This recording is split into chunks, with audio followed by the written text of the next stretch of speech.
પ્રભુ ઈસુની જય મિત્રો. આજે આપણે ખૂબ જ મહત્વના અને આત્મને સ્પર્શે એવા વચનો ઉપર વિચાર કરવા જઈ રહ્યા છીએ. શું તમે ક્યારેય વિચાર્યું છે કે આપણા જીવનમાં ક્યારેય અચાનક દુઃખો કેમ આવે છે? શું શક્ય છે કે એ આપણા પૂર્વજોના પાપોના પરિણામ હોય? આજે આપણે બાઇબલના વચનોમાંથી જાણીશું ઈશ્વર કેવી રીતે પાપની સજા આપે છે, પણ સાથે કેવી રીતે હજારો પેઢી સુધી પોતાની કરુણા વરસાવે છે તે પણ જાણીશું. ચાલો પ્રેમ અને પ્રભુની હાજરી સાથે આજના વચનો વિચાર શરૂ કરીએ. આ વચનો આપણને શીખવે છે કે આપણા પ્રભુ પરમેશ્વર ન્યાયી પણ છે અને કરુણા સાગર પણ છે. જો કોઈ વ્યક્તિ કે તેના પૂર્વજોના મૂર્તિ પૂજા કે પ્રભુની આજ્ઞાનું ઉલ્લંઘન કર્યું હોય તો તેની સજા પેઢીઓ સુધી આવી શકે છે. પણ સાથે જે વ્યક્તિ પ્રભુને પ્રેમ કરે છે, તેમની આજ્ઞા પાળે છે, તેના ઉપર પ્રભુ હજારો પેઢી સુધી કરુણા રાખે છે. તેથી જો જીવનમાં દુઃખ આવે તો આપણે પોતાના પાપો અને પૂર્વજોના પાપો માટે માફી માંગવી જોઈએ અને પ્રભુ પાસે દયા અને ક્ષમા પ્રાર્થના કરવી જોઈએ. આજના વચનો આપણને અંધકારમાંથી પ્રકાશ તરફ, પાપમાંથી મુક્તિ તરફ અને સ્વર્ગીય આશીર્વાદ તરફ દોરી જાય છે. પહેલું વચન, મહાપ્રસ્થાન અધ્યાય 20 કડી 4-6. તમારે આકાશમાંની કે પૃથ્વી ઉપરની કે પૃથ્વી નીચેના પાણીમાંની કોઈ વસ્તુની મૂર્તિ કે કોઈ પ્રતિમા બનાવવી નહીં. તમારે તેમની સેવા પૂજા કરવી નહીં, કારણ હું તમારો ઈશ્વર પ્રભુ અનન્ય નિષ્ઠા માગનાર ઈશ્વર છું. મારો દ્વેષ કરનારા પાપની સજા ત્રીજી અને ચોથી પેઢી સુધીના તેમના સંતાનોને હું કરું છું, પણ મારા ઉપર પ્રેમ રાખનાર અને મારી આજ્ઞા પાળનારની હજારો પેઢી ઉપર હું કરુણા રાખું છું. બીજું વચન, મહાપ્રસ્થાન અધ્યાય 34 કડી 6-7. ત્યાર પછી પ્રભુ તેની આગળથી એવો પોકાર કરતો કરતો પસાર થયો કે, પ્રભુ, પ્રભુ, દયાળુ અને કૃપાળુ પરમેશ્વર, સહિષ્ણુ, સત્યવચની અને કરુણા સાગર, તે હજારો પેઢી સુધી કરુણા રાખે છે, અધર્મ, અપરાધ અને પાપને ક્ષમા કરે છે, છતાં દોષિતને નિર્દોષ ઠરાવતો નથી, પણ પિતાના અધર્મની સજા ત્રીજી અને ચોથી પેઢી સુધી પુત્રો અને પૌત્રોને કરે છે. ત્રીજું વચન, ઈર્મિયા અધ્યાય 32 કડી 17-19. ઓ સર્વસત્તાધીશ પ્રભુ, તે તારી પ્રચંડ શક્તિથી આકાશ અને પૃથ્વી સર્જ્યા છે. તારે માટે કશું અશક્ય નથી. હજારો પ્રત્યે તું કરુણા બતાવે છે, પણ મા બાપના પાપની સજા તેમના સંતાનોને કરે છે. તું મહાન અને બળવાન છે. તારું નામ સર્વશક્તિમાન પ્રભુ છે. તારી યોજના મહાન છે. તારા કાર્યો પ્રચંડ છે. તારી આંખો માણસોનું બધું હલનચલન જુએ છે અને તું દરેકને તેના કાર્યોને અનુરૂપ બદલો આપે છે. ચોથું વચન, બારૂક અધ્યાય 3 કડી 1-8. ઓ સર્વશક્તિમાન પ્રભુ, ઇઝરાયલના ઈશ્વર, દુઃખી આત્માને વ્યંગ હૃદય તને પુકારે છે. ઓ પ્રભુ, તું સાંભળ અને દયા કર, કારણ અમે તારો અપરાધ કર્યો છે.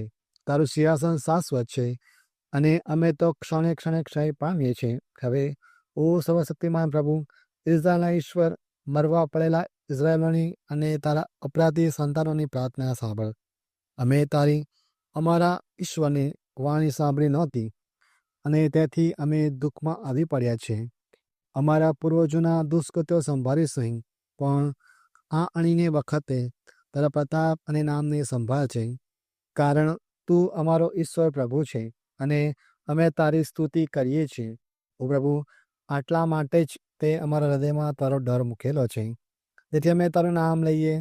અમારા દેશવટામાં અમે તારી સ્તુતિ કરીશું, કારણ અમે તારો અપરાધ કરનાર અમારા પૂર્વજોના બધા દુષ્કૃત્યો અમારામાંથી દૂર કર્યા છે. આજે અમે દેશવટો ભોગવીએ છીએ, તે અમને વેરવિખેર કરી નાખ્યા છે અને અમારે સૌના શાપ અને મહિના વેઠવા પડે છે. તારાથી અમારા ઈશ્વર પ્રભુથી વિમુખ થઈ જનાર અમારા પૂર્વજોના બધા પાપોને માટે અમારે સજા ભોગવવાની છે. આજના વચનમાં આપણા પ્રભુ આપણને એક પાપ વિશે વાત કરે છે અને એ પાપ કેવી રીતે થાય છે તેના વિશે કહેવામાં આવ્યું છે. આ વચનમાં આપણા ઈશ્વર પ્રભુ માટે કોઈ પણ જાતની મૂર્તિ બનાવવાની ના પાડવામાં આવી છે. મૂર્તિ બનાવી તેની સેવા પૂજા કરવા પણ ના કહેવામાં આવ્યું છે. મૂર્તિ બનાવી અને તેની પૂજા કરવી એ પાપ છે તેવું આ વચનમાં સાફ શબ્દોમાં જણાવવામાં આવ્યું છે.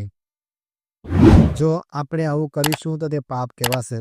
તેની સજા આપણને તો મળશે, પણ આપણા આ પાપની સજા આપણી આવનારી ત્રીજી ચોથી પેઢી સુધી ભોગવવી પડશે. જો આપણે કે આપણા પૂર્વજોએ તે પાપ કર્યા હોય તો પહેલાંથી તેની માફી માંગવી જોઈએ. કેમ માફી માંગવી જોઈએ? કેમ કે આ વચનમાં જેમ જણાવવામાં આવ્યું છે તેમ આપણે જો આપણા ઈશ્વર પ્રમાણે જીવન જીવીશું તો હજારો પેઢી સુધી તેમની કરુણા આપણા ઉપર રાખશે. આપણે આપણા જીવનમાં અત્યાર સુધી દુઃખનો અનુભવ કરતા હોઈએ તો જાણવું જોઈએ કે આપણું કોઈ પૂર્વજોનું પાપ છે તે ઊભું છે.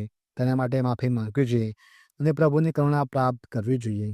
આ વચનોમાં જણાવવામાં આવ્યું છે તે પ્રમાણે જો સંતાનો ભલે નિર્દોષ હોય, પણ જો તેમના માતા પિતાએ કે તેમના દાદા દાદીએ જો કોઈ પાપ કર્યા હશે આ વચન પ્રમાણે, તો તેમની સજા તેમના સંતાનોને પણ ભોગવવી પડશે.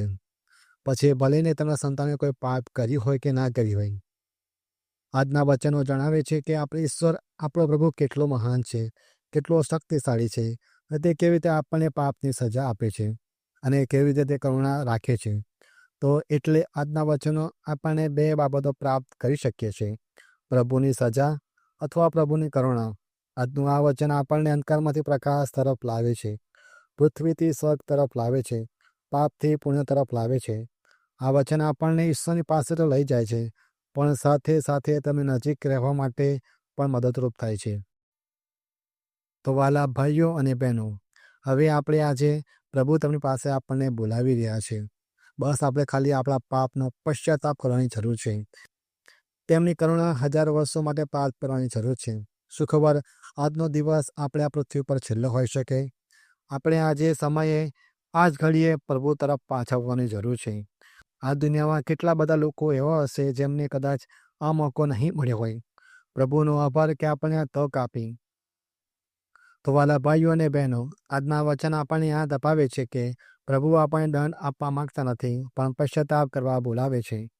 શક્ય છે કે આજનો દિવસ આપણો જો છેલ્લો દિવસ હોય, તો ચાલો આજથી જ આપણે પ્રભુ તરફ વળીએ, તેમની ક્ષમા માંગીએ, તેમની કરુણા મેળવીએ. પ્રભુ ઈશ્વર નામે કહું છું, જ્યારે હૃદયથી પ્રાર્થના કરે છે તે નિશ્ચિત કૃપા મેળવે છે.